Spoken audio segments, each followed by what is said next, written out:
So there are multiple ways to even stop this, to be honest. It's a case of counteracting it. So if you imagine that you've got solar farms, but again, they would only work around the equator, but the equator is the place that gets the most heat.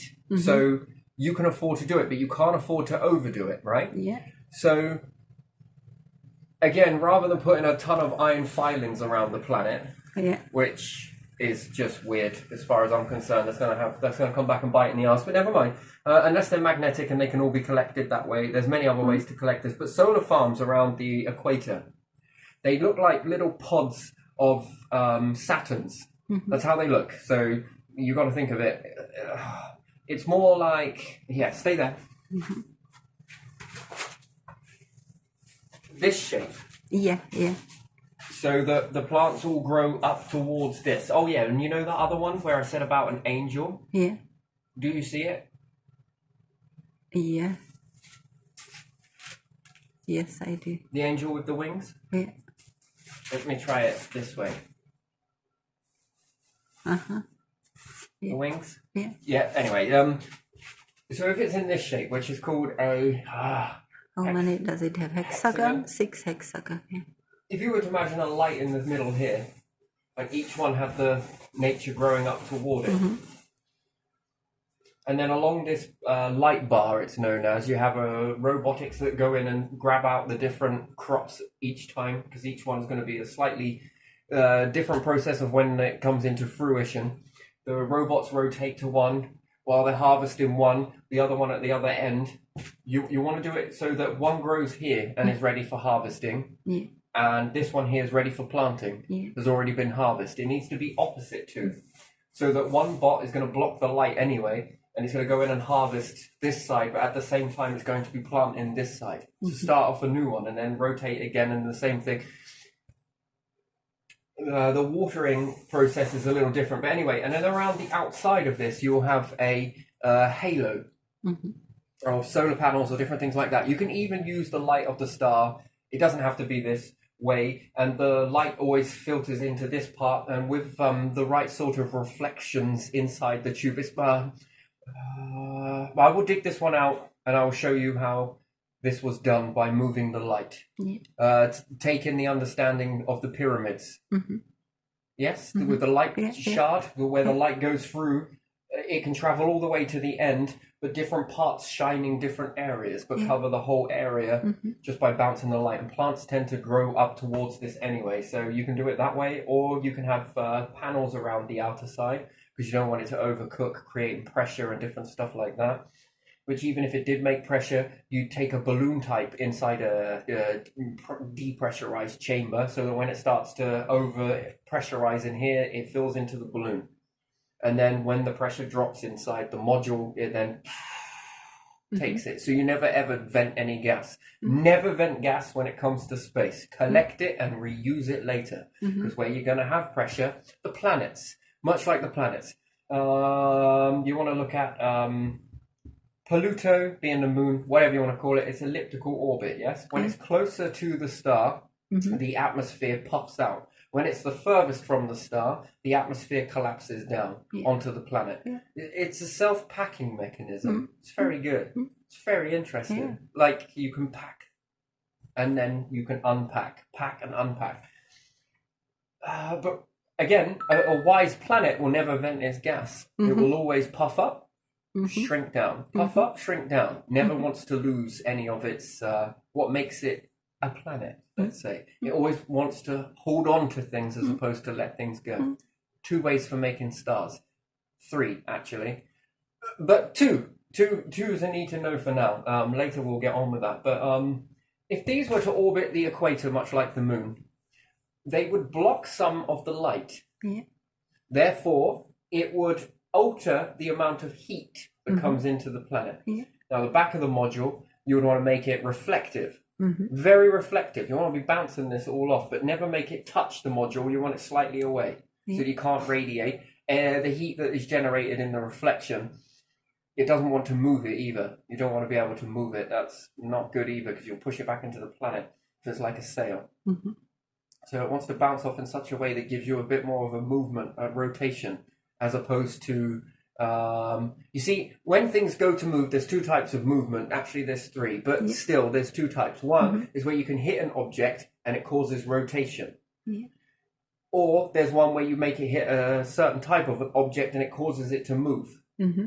So you've got movement this way, away from the star, or you've got it where it hits and it causes a rotation. This allows that energy to still, you're going to be bombarded, yes, but you can rotate. And in this, it doesn't want to radiate into the module. It will want to radiate into space because it's more colder.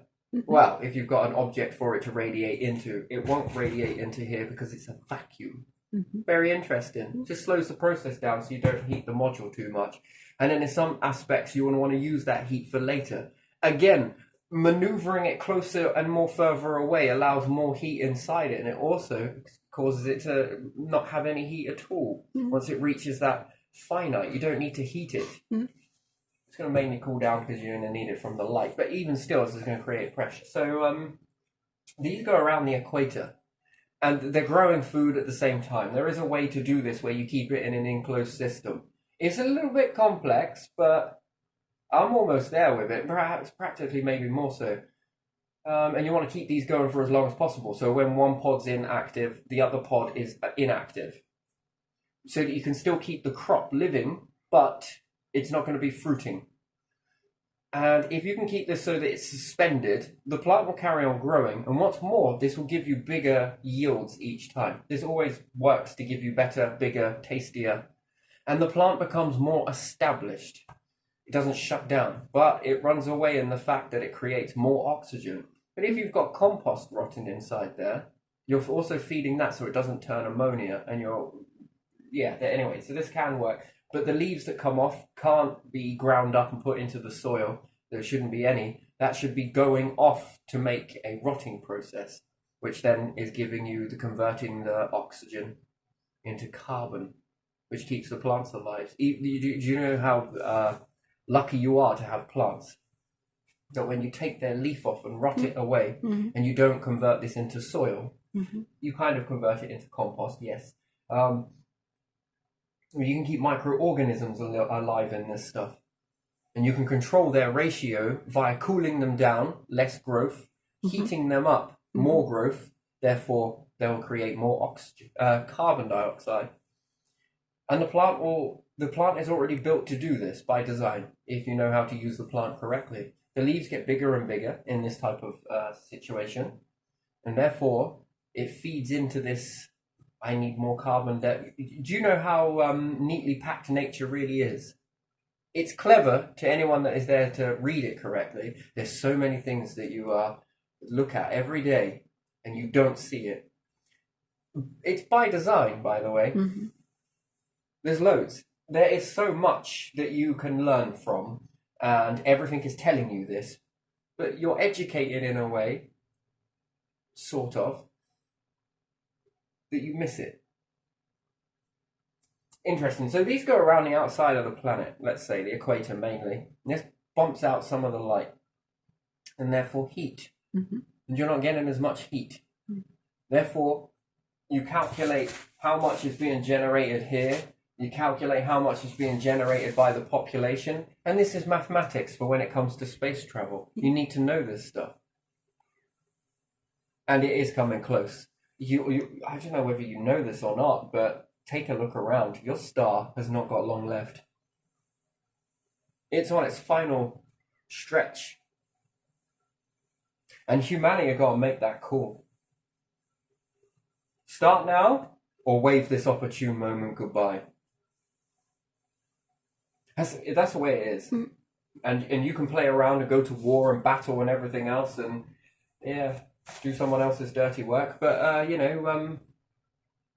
keep believing into this monstrosity of satanic and worship and sacrifice and all the rest of it, because human sacrifice is good to see it still alive and well, really, isn't it?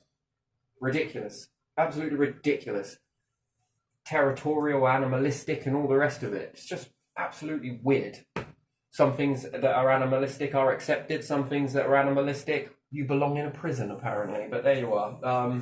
Absolutely interesting. Got a label for everything. And a reverse label and a reverse belief system, one thing's accepted, another way is also accepted. But cross them over, it's not accepted in this aspect, and it's not accepted in this aspect, but yet it's the exact same thing. But you've just labeled it different now.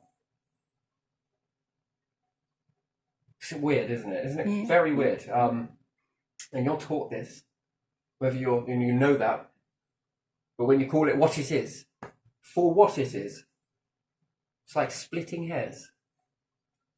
One is accepted, this one isn't. But it's the same as that, but it's been labelled something different. This one's labelled something different. Now this one's labelled something, but over here it's acceptable, but over there it's not acceptable. This one's acceptable, but over here it's not acceptable. Anyway, this begins to start to cool down the planet. Mm-hmm. And also, likewise, that when the planet begins to get hot, there are many ways that you can heat up a planet. One, its orbit changes very slightly, but it's all the planets' orbits change. Mm-hmm. But again, humanity have only been awake to this only for this long. Just this long. Mm-hmm. They've been awake for this long, but only really awake to all of this for this long. Mm-hmm. So they just assume it happens to the world. Mm-hmm. Just Earth, which is rubbish. When the planets roll a little bit too close to the sun, that's all of them. Yeah. They all experience an increase of heat. Mm-hmm. And then with this comes a change in weather, comes a change in everything else. And then when they roll back a little bit too far away, they all do this, not just one. One pushes, one pulls, one pulls, one pushes. This is how it is. And when they do this, and it's a little bit further away to you, it seems like the longest time ever, you will then get a more icy environment. It's not all doom and gloom and all related to CO2 and different things, although this gas does help. And oxygen, and among other things as well. It's not just these gases, methane and everything else. You know, we'll be here all day labeling it. The lack of ozone. Then you create too much ozone. Again, all of these things. Helium, hydrogen. Well, it doesn't do anything. Well, that you know of. So when we get these changes, you get these changes also on other planets as well. That's very interesting. That'll wake you up. But again, you've only been aware of it for this long. You've been aware for this long, but only this much is really been put into your filters. And then all of a sudden they know everything. Mm-hmm. Yeah. In this much, they know everything. Mm-hmm. Absolutely everything. Mm-hmm. AI is going to be the one that teaches you how to get out of here. It fucking ain't.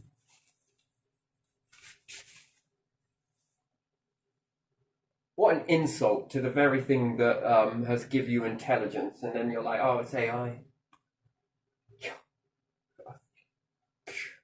You might be able to trick the masses with that, but you're not going to ever be able to convince me. I would never accept that, and I think there's going to be a large amount of people that will not accept that.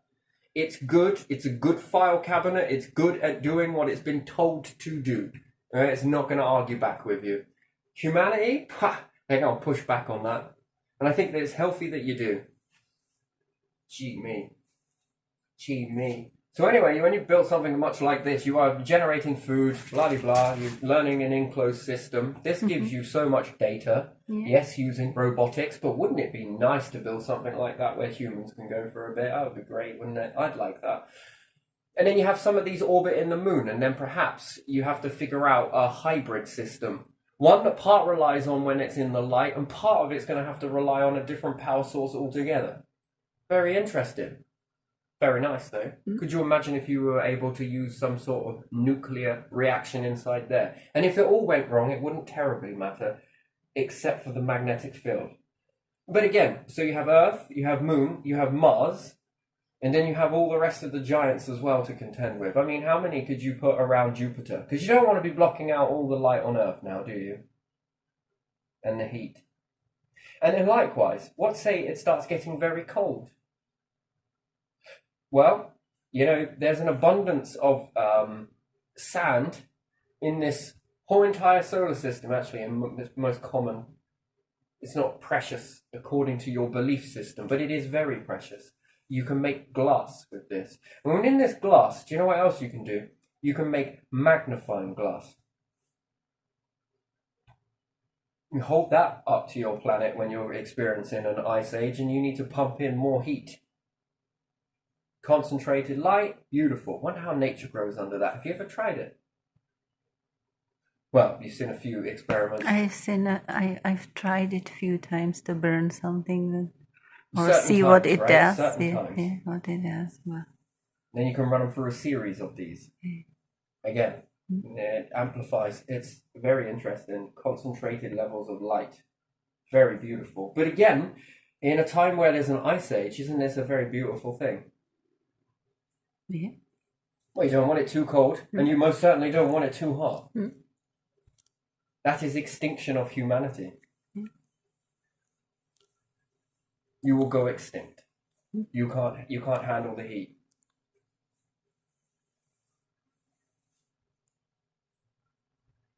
Humans can't handle it.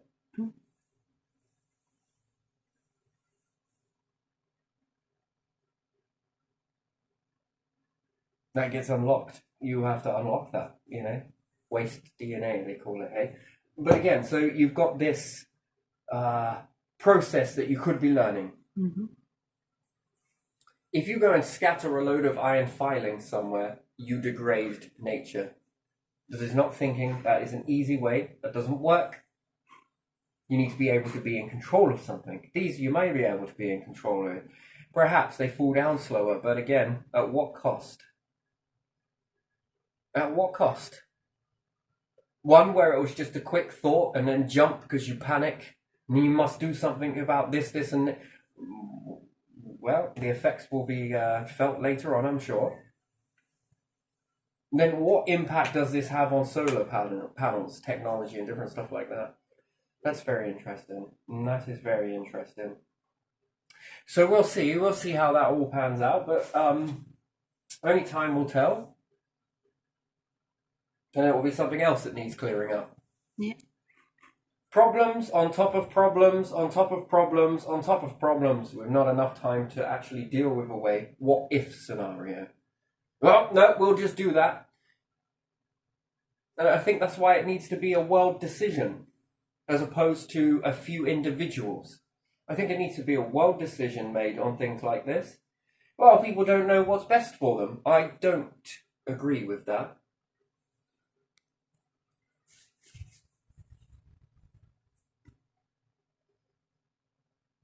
You get more what if scenarios and people ask these questions, which then you can have time to think about. This puts everyone in the loop then. Then this allows you to make contingency plans of what if this happens. Well, we can make it so it's like this. Oh yeah, but can't you make it so it's a bit more like this? Can't you make it so easy cleanup and over here and this and that? Rather than just taking a risk and then in 10 years it will do this, this and this. How do you know? Are we basing this on Saturn? Are we basing this on Jupiter? Are we basing this on Uranus? Or are we basing this on Neptune? Or are we basing this on what you think? I always ask these questions. I like to ask the what if questions. Again, if you're going to be blocking out planetary light and different things like that, then you need a contingency plan. And what does that contingency plan look like? Magnifying glass. How can you add more light? What can you do to counteract that? Is there any other way? Yes, both of these things can be removed and repositioned at any time. What's more, cleanup is very easy.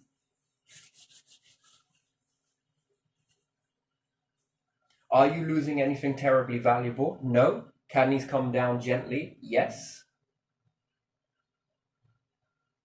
Can these be maneuvered to the moon? Yes. Can these all be connected together and clipped together to make one beak and then maneuvered out of the way? Where they're orbiting around the moon. Can you make these hybrid? Can you upgrade these? They're space ready, but got potential to be more than what they are. This is a baseline and you keep adding to it. But if you don't come up with a contingency plan at the same time to be able to do something about this, can you maneuver a laser, which is technically what a magnifying glass is, a large one? And again, depending on too far away, nice. Too close, not nice. Too far away, not good at all. This can be maneuvered. What happens if that goes up and you lose control of it. Well, you're going to be able to smash it. Make it so that it's got some boosters on it that when it knows that it's out of range, hasn't received a signal from you for this amount of time, then the robots come in and they fly it into the star. Molten, lovely. Land it on the moon, lovely. It's over. There's loads of ways to do this. You can even use the moon on the night side to reflect light if you were to cover the moon in highly reflective particles. You could have 2 suns. Then if you could reflect the light in certain locations, this is interesting by the way, you can have it grow food off the light of the moon. Isn't that interesting? Yeah. And then think of how much food you could, well, because heat is one thing, but you'd want it to absorb this.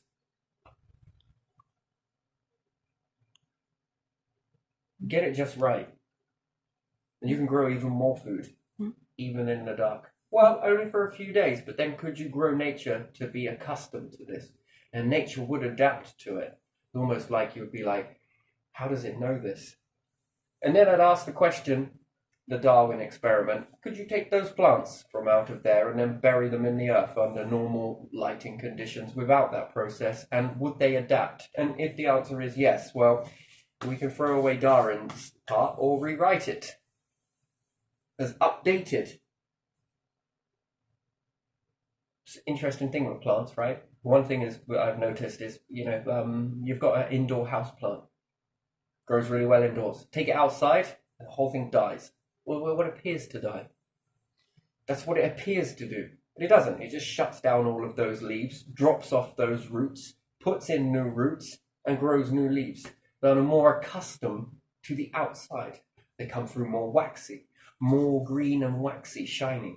Again, coping with the sunlight. Inside, they don't need to do that. So, for them to take those leaves, which are custom, and use those outside, it will destroy the plant, drain far too much moisture out of them. Then when you change the soil type, those roots are no longer good. Why? We need a different set of roots. We got to absorb different types of nutrition from here. It's got a palette to work with, but this, and this, and this needs a certain amount of root to go and get that. Very interesting when you look at a plant in that way. More bulbed stuff is more interesting, but it's no different from the seed. That's the difference. Your seed will go in. This will drop outside. The seed, when the time is right, will begin to grow. I've had seeds in pots for years that have done nothing. And then there's a change, or something happens, or it comes more closer to the windowsill. For years it's been there and it's done nothing.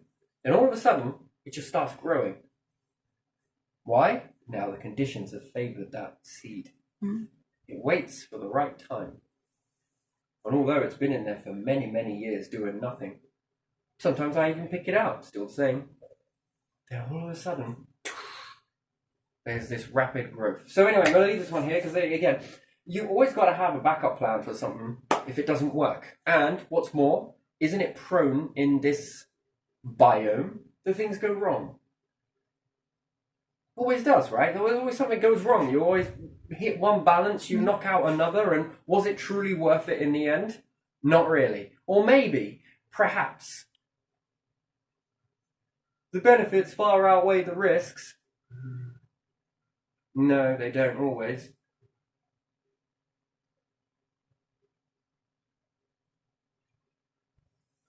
They don't always. Right, let's leave this one here. Yeah. Said it was